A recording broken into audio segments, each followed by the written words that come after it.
All right, so I have to confess, I am not a big magazine reader. I'm not a big look at pictures, or I have way too much stuff to read all on my own that I have to read. But our next presenter, his work is so outstanding that even I have read it. Even I have looked at his pictures, so you should be prepared to be impressed.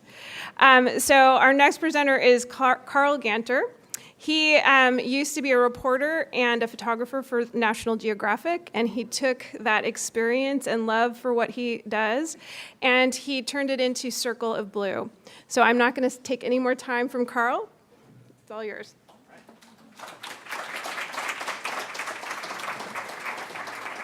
Great. I hope everybody's been having fun today, or at least coming away with some awesome stories, because what I heard today is we all have a story, and so I'm going to tell you, show you, take you to a couple places, basically around the world with me and our team at Circle of Blue. Our mission is to cover the world's water challenges and also the solutions.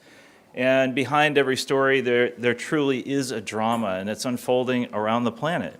And I love this comment in one of the previous sessions this afternoon. We all have a story. We need to be real. We need to share knowledge in an empowering way. And I thought that was really profound. And I think that's kind of part of our mission as we leave here this afternoon, is to share the knowledge in an empowering way so we bring together water and climate as we face these grand challenges around the world. So how many people did their 6 words today? Everybody? Okay. So I played around with this. I had a little bit more time than the minute you guys did. So here were my 6 words. So irony, the blue planet is thirsty. And so this is, of course, our blue planet. And, this is, from a journalistic perspective, this is the biggest story on this planet. It's the biggest drama.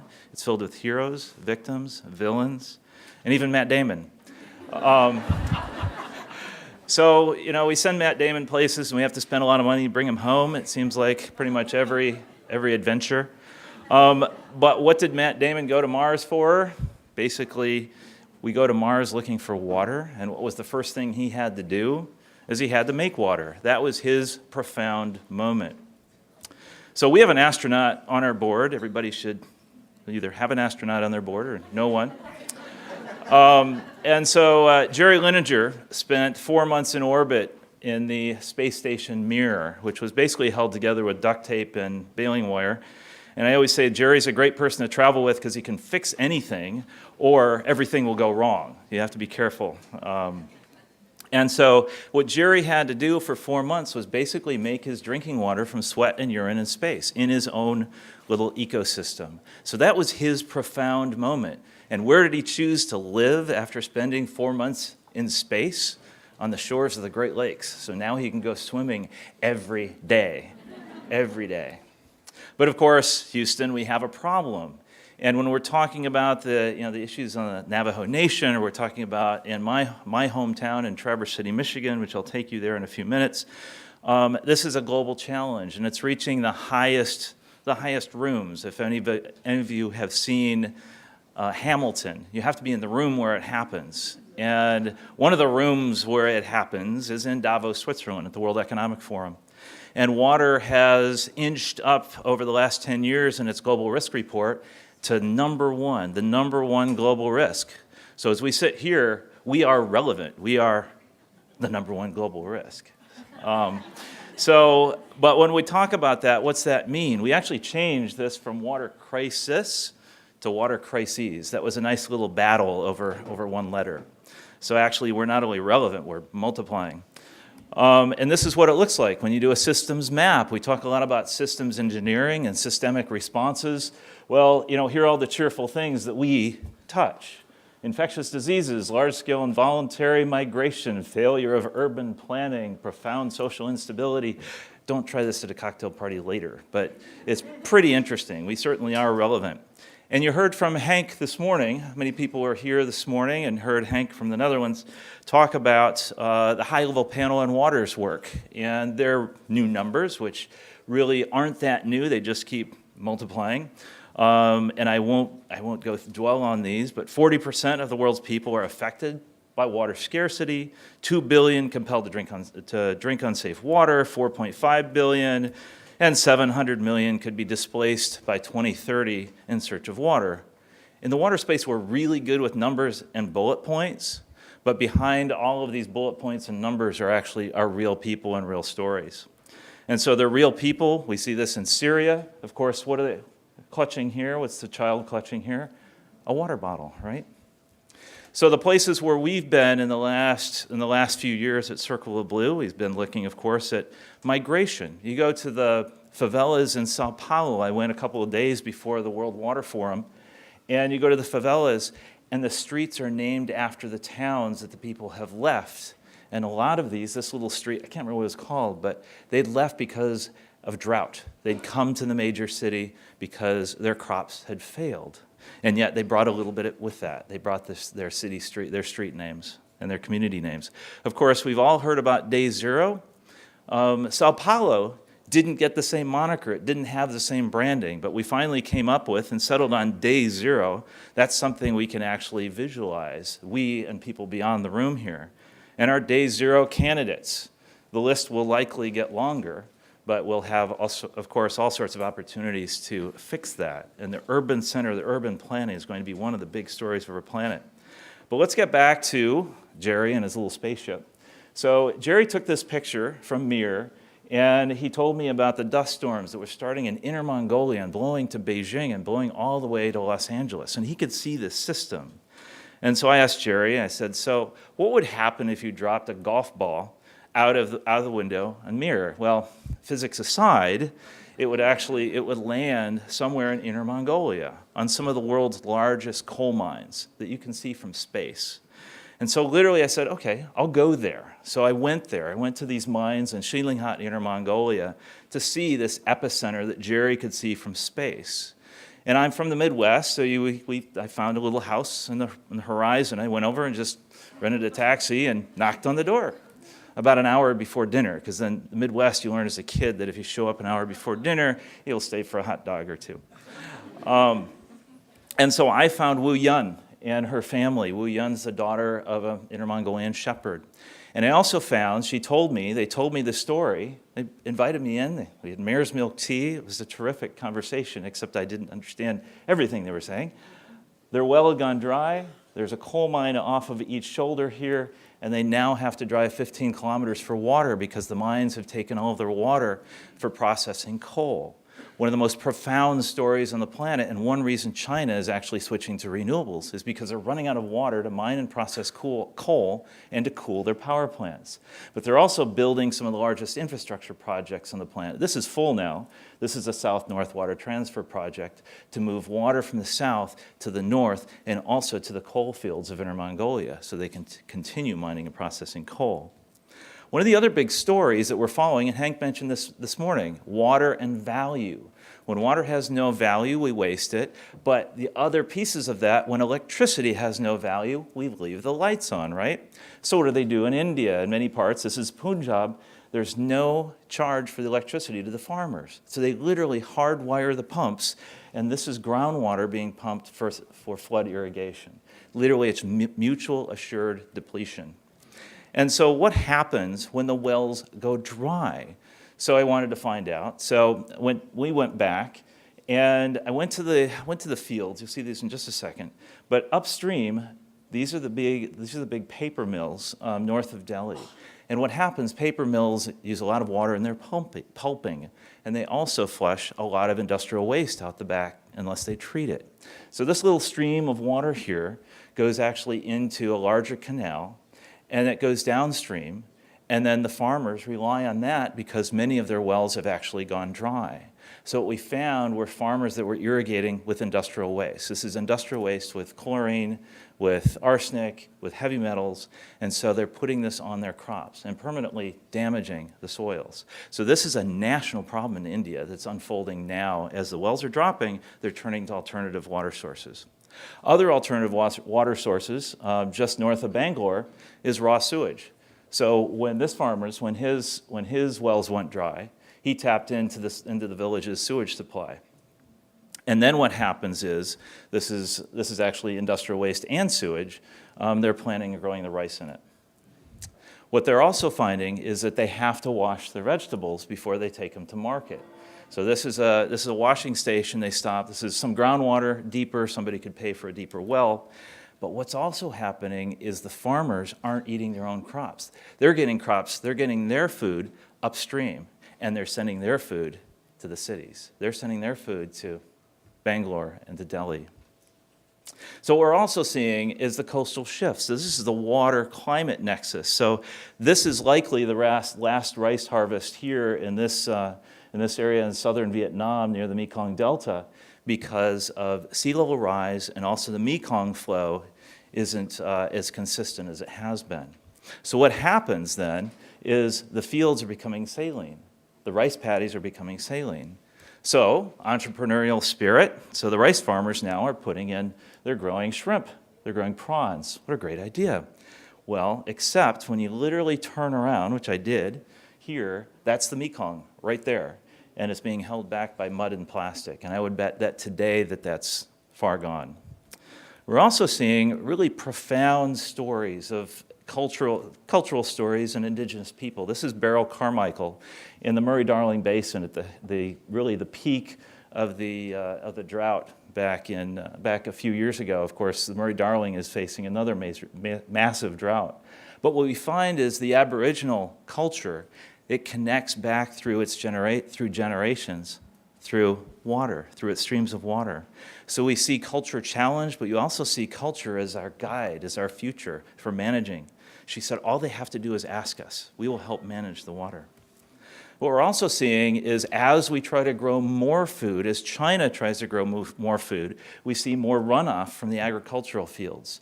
We see, this is Lake Kunming, so these guys have job security. They're literally scooping the algae out by hand. So we're seeing algification. In my home, my neck of the woods in the Great Lakes, this is Lake Erie. So this is what happens when you intern at Circle of Blue. You get to go underwater with a GoPro and take pictures of the algae blooms. We actually have a lot more fun than that. But we call our interns sometimes our expendables. But they've all come back. They've all come back. And then also when you fly over, of course, the central U.S., we see similar problems that we're seeing in India, of course, as we see the straws into the Ogallala. This is ancient water. So each one of these is a straw draining our water supply. A couple of the other stories that we see too are those who are downstream, who actually are using the law on their side. So this is Governor Stephen Lewis, south of Phoenix, or outside of Phoenix, on the Gila River. So he met me at sunrise, and outstanding in the river here, and it was just an amazing, amazing morning, really profound. We traded. I brought him a stone from the shore of Lake Michigan, and he gave me his necklace that he's wearing there.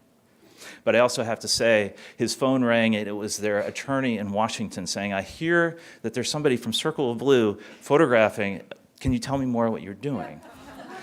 And he's like, oh, God, talk to her. And fortunately, she said, oh, I get your newsletter. So she knew who we were. Now, a lot of you, of course, know, and Jason and the rest of the crew of the Pacific Institute have done amazing work, and so has Ceres here in California. But of course, a big story, how California can help define how the world responds to managing this water, food, energy nexus, and particularly the water and energy nexus. But we also, yesterday we had a big session on water and data over at the World Economic Forum, and talking about big data and all this great visualization, et cetera. Well, sometimes it's not as clean and simple as possible. So this is the Punjab Department of Irrigation, and I was really careful not to wake the servers. Sorry, data joke. So all of this is just hashtag, oh my God, H2O. What do we do about this? There's a little taste of some of the stories. We need to, again, back to Hank. Hank talked about the high-level panel on water. From values and value, how do we bring the two together, our heart and soul, our left and right brain? How do we align our perception and our reality so we can all run in the same direction? So I would argue we need to align perception, reality, and the context, the people who are on the ground, and the people who are going to be our heroes, those who are going to be our impediments. And also I would say that we need to look at the entire picture. Again, perception, reality, and context. And we need to close the loop. We're seeing this happen. These are some of the big trends. Of course, Singapore, closing the loop, waste to drink, or thank God we finally got rid of toilet to tap. I hope that brand has died. But also we heard a lot about social justice. We also heard about the power of social justice. So this is in Peru, where farmers shut down the Conga mine because of fear and distrust of the mining company. And probably really actually well earned. And then trust in my home state, of course, Flint. We have another major story unfolding now, but Flint has rippled nationwide, even worldwide, as far as how do you trust your municipal systems? How do you trust your governance and your governments? But back to, again, Hamilton. You have to be in the room where it happens. So this is Mongolia. This is Mongolian parliament. And what did we do? These are the security folks in the back all wondering, uh-oh. We turned the chairs around. So in Parliament, everybody's looking forward. They never get a chance to look at each other. And so we turned the chairs around and did a full-day workshop on water and mining risk. Big deal, because Mongolia's economy is based heavily on mining.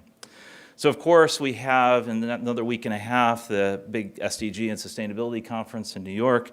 How do we unite all of these SDGs, the Sustainable Development Goals, in a way that engages beyond the room here? And how do we get to SDG 17, which is probably the hardest? Anybody know what it is? 17? Anyone? Collaboration? Great. That's one of the hardest. And then how do we bring together, get back to our values and value? We did an event at the Vatican a year and a half ago, and Pope Francis opened. How do we lead Pope Francis to do a water encyclical? And how do we lead the rest of the faith communities? But from a journalist perspective, it's news, and it's now, and it's relevant. So the best thing is, first day of an intern, go cover water. Great, they run out the door, awesome. And they come back saying, okay, where do I start? But I like to say everyone here has a story, and we have this Indiana Jones moment. I hope we're all feeling that here. Actually, Harrison Ford was at the CI dinner the other night, so I had a chance to tell him that I took his hat. But anyway, we do have to seize these moments. This is something we are horrible at, particularly in the research and academic space. We produce amazing reports and work, but it's 18 months down the line. How do we seize the moment today when we see that, literally that gate open? We got to reach in and grab it and run and keep writing the story. The story is not once, it's cumulative, it's constant. A story that's happening now just south of me, or actually in my state of Michigan. How many people have heard of this chemical called PFAS, P-F-A-S? Okay, great. Those who haven't should, because it's a moment to grab the hat. It's a long-chain carbon chemical. It's contaminated groundwater, particularly military bases around the nation.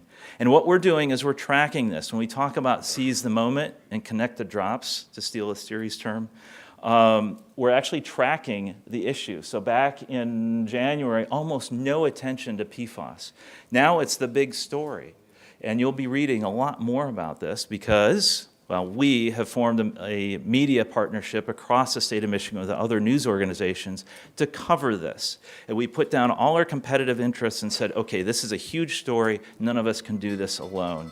It's our groundwater emergency. So I'd encourage you to participate. This is a town hall, national and Michigan ramifications. So quickly back to Wu Yun. Each one of these stories has an arc of life. So Wu Yun, remember her coal mines. I went back, and this is what it looked like the next time. This is out her front door. And then the next time, the sand swales were coming closer. That should not be sand. That should not be dune grass. And then fast forward again, they'd built a whole new coal processing facility. These are the mines in the background. So I went back 4 times.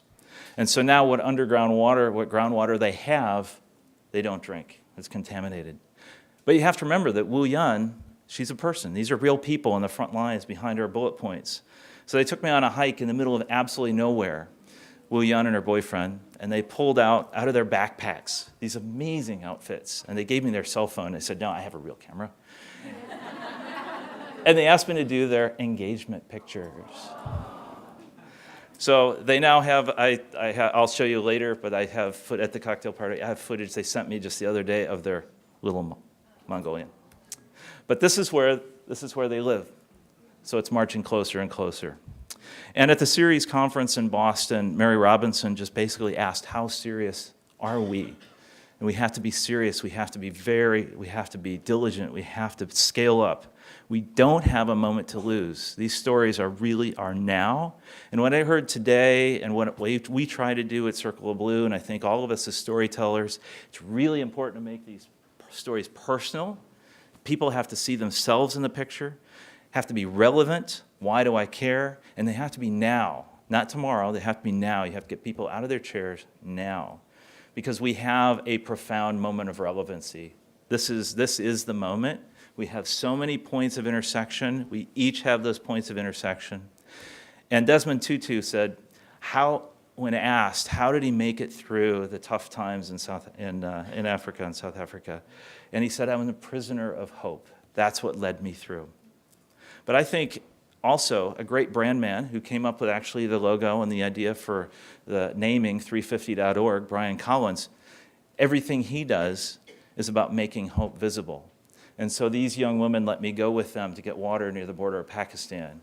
And I'm always driven by the resolute beauty in their eyes. And they live in the desert. They have to walk hours a day just to get water. So when I'm feeling frustrated or down like this, there comes a video of my little Mongolian family, inner Mongolian family, that have taken me in, and then these young women as well. So I'd encourage us all to really tell better stories, tell them now, and tell them with heart and soul.